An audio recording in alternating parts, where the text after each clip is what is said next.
Greetings! I am Tantus Navan Dracovin, Lord and Emperor of the Dracovin Empire, and welcome to another exciting Monday.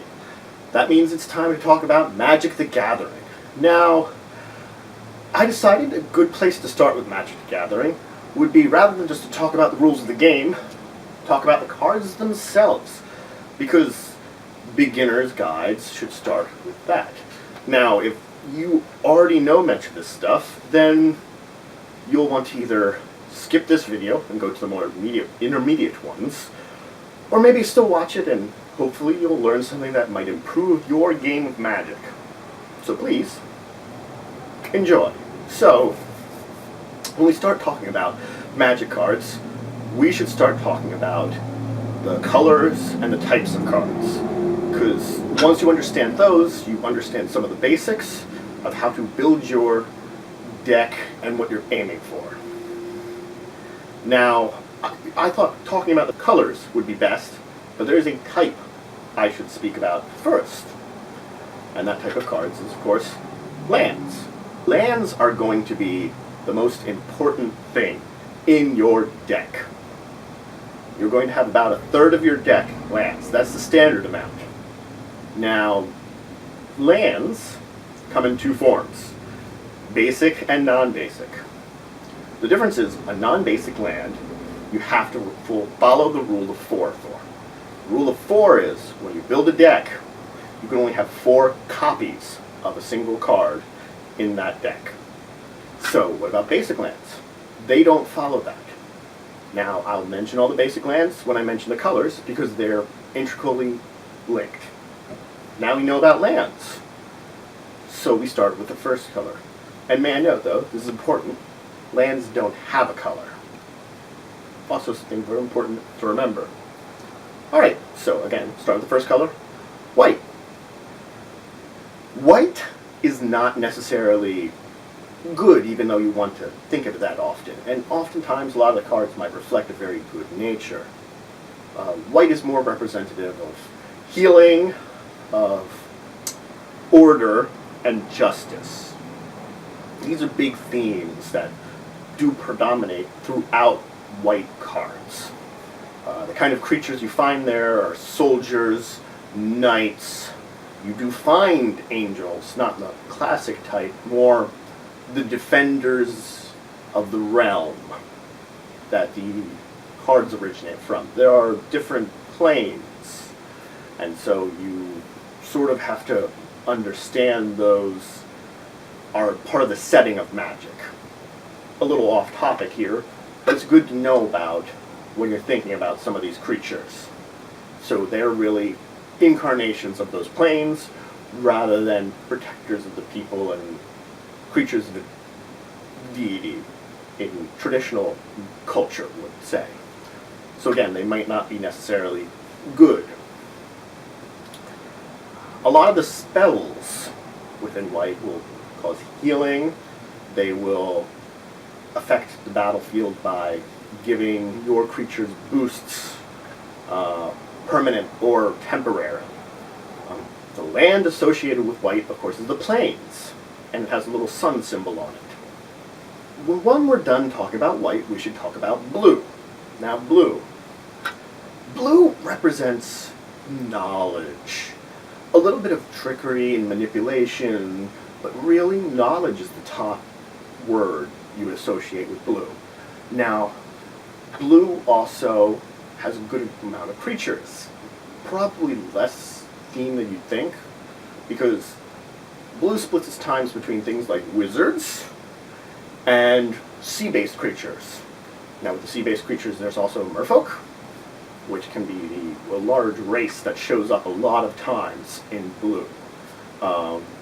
So we have this sort of dichotomy of the knowledge and ocean-based abilities. So blue cards, other than manipulating the battlefield, which they're very good at doing, which I'll talk about more when I go into a lot of the rules, they allow you to draw cards. It's a big thing that blue does better than any other color. Now, the land associated with blue is an island, and they have a little drop symbol on them. So, after blue, we talk about black. Now, black, rather than talking about it as evil, it's best to describe it as corruption or dark powers. Something that's not necessarily evil, but is oftentimes manipulated by evil people. The creatures that show up in this color are like hated vermin like rats, bats, cockroaches, risen dead creatures like vampires, zombies, skeletons, and demons do show up, and they're less I'm corrupting your soul, more I'm making a deal with you for my good sort of demons, though the corruption can go in hand with that. Again, it's also dependent on the storylines for these creatures. Some of them are very basic, others are more complex, though they never tend to be good. So the land associated with black is the swamp, and has a little skull symbol. So after black, we talk about red. Now, red is chaos incarnate. It is fury, it is flame, it is freedom.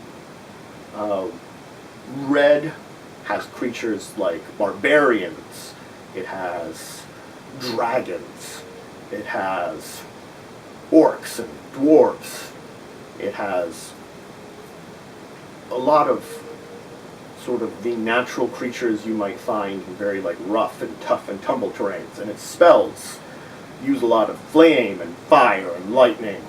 They're very naturally associated, often causing damage across the game.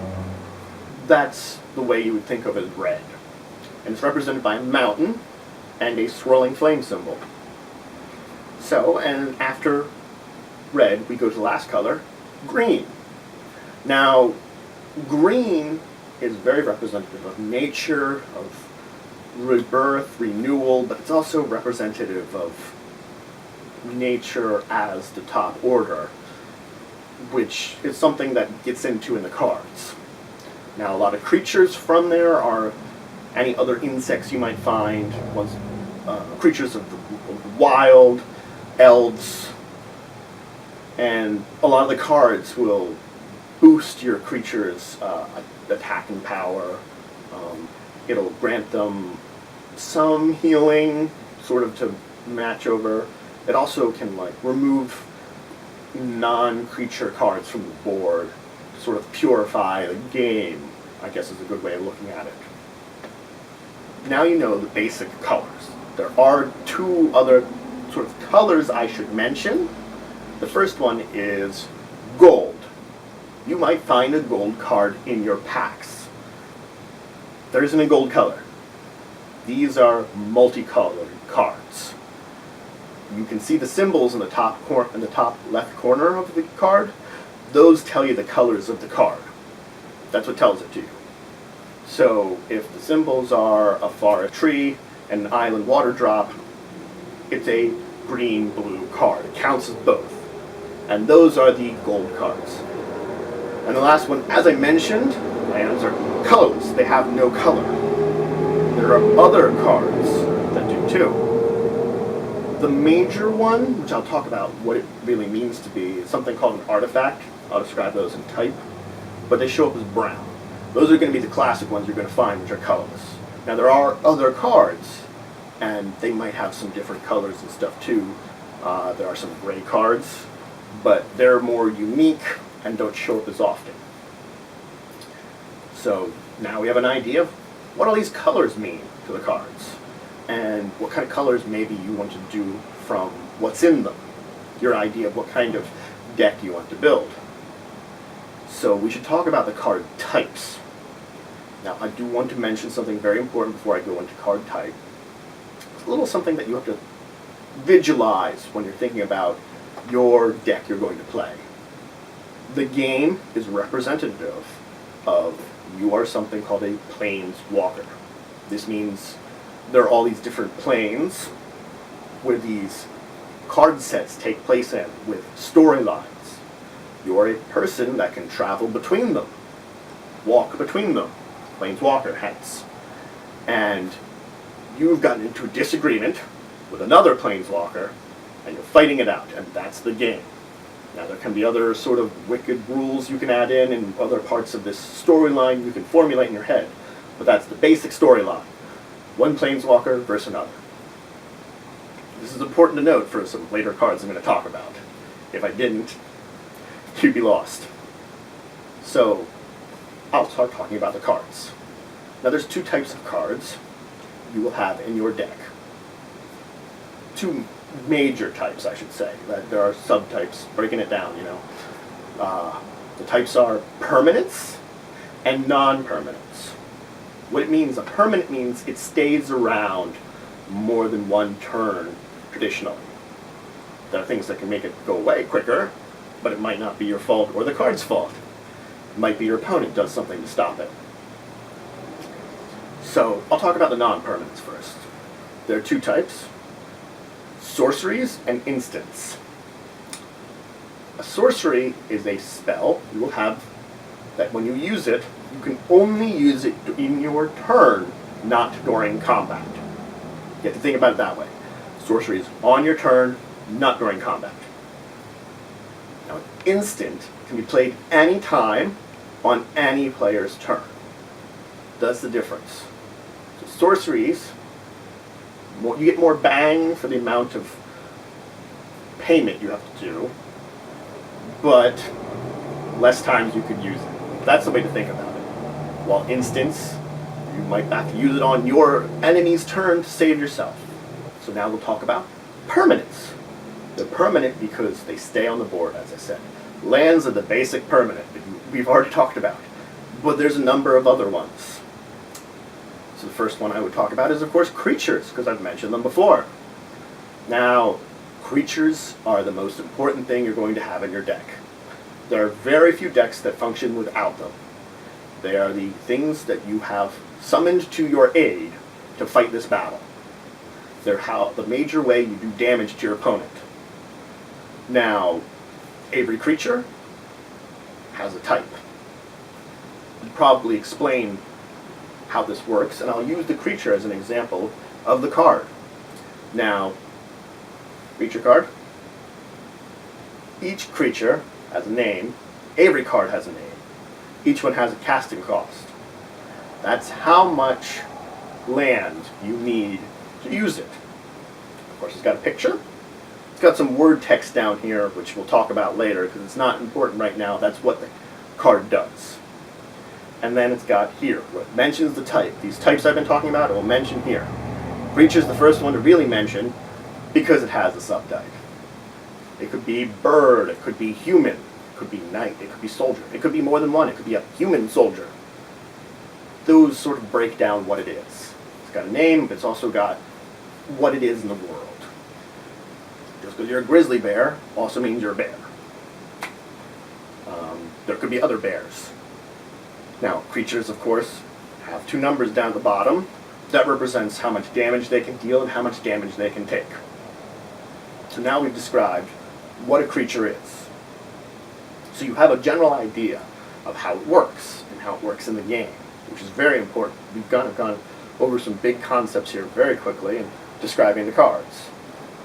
There's a symbol all the way over on the other side of the type description for creatures. That's the set symbol. That's important if you're a collector. So now we've talked about creatures. We should talk about the other types of permanents. There's a few others. Now there's enchantments. You have to think of enchantments similar to a sorcery or instant, except it stays around.